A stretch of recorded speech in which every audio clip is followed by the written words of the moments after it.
De acuerdo con la Organización Mundial de la Salud, el dolor lumbar es la principal causa de vivir con discapacidad en todo el mundo.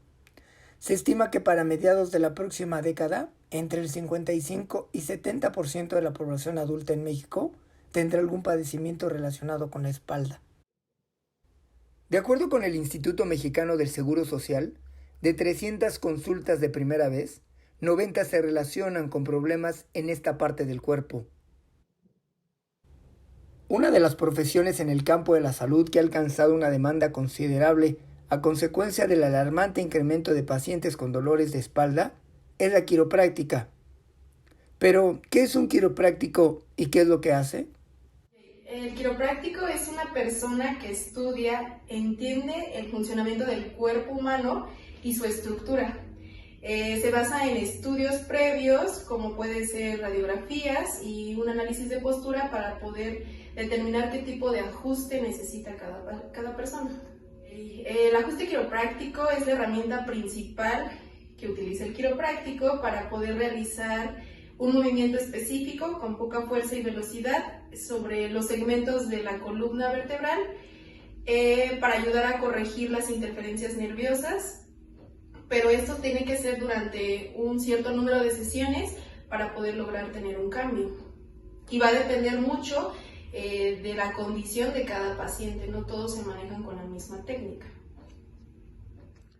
Una de las principales causas para ir a consulta con el quiropráctico es la lumbalgia.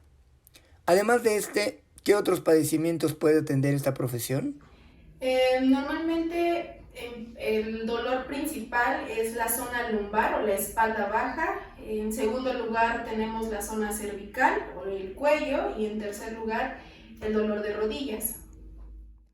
Las personas más propensas a padecer una mala alineación de la columna vertebral son aquellas que tienen obesidad, que son sedentarias o que su trabajo implica esfuerzos físicos y no cuentan con las medidas ni la información de seguridad para realizarlo. Lamentablemente, hay otras causas mecánicas y de la vida cotidiana que de momento parecieran ser inofensivas.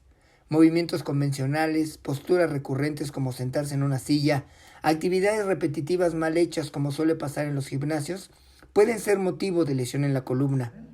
En estos contamos con tres factores principales que son los físicos, los químicos y los emocionales. Los físicos pueden ser, o podemos describir aquí lo que son caídas antiguas o caídas recientes, malos hábitos, como puede ser una mala postura al estar encorvado con el celular, el sedentarismo. En la parte química, pues el alcohol, el tabaco, las drogas. Y en el factor emocional tenemos la tristeza, el enojo y principalmente el estrés también. Tengan mucho cuidado con quien se atienden. Hay muchas terapias no certificadas o personas que se ostentan como quiroprácticos que no lo son. Ojo, un quiropráctico no es un huesero. El huesero es una persona que realiza una manipulación, la mayoría de veces de manera empírica, no tiene estudios previos y pues compromete considerablemente la salud y la integridad de cada persona.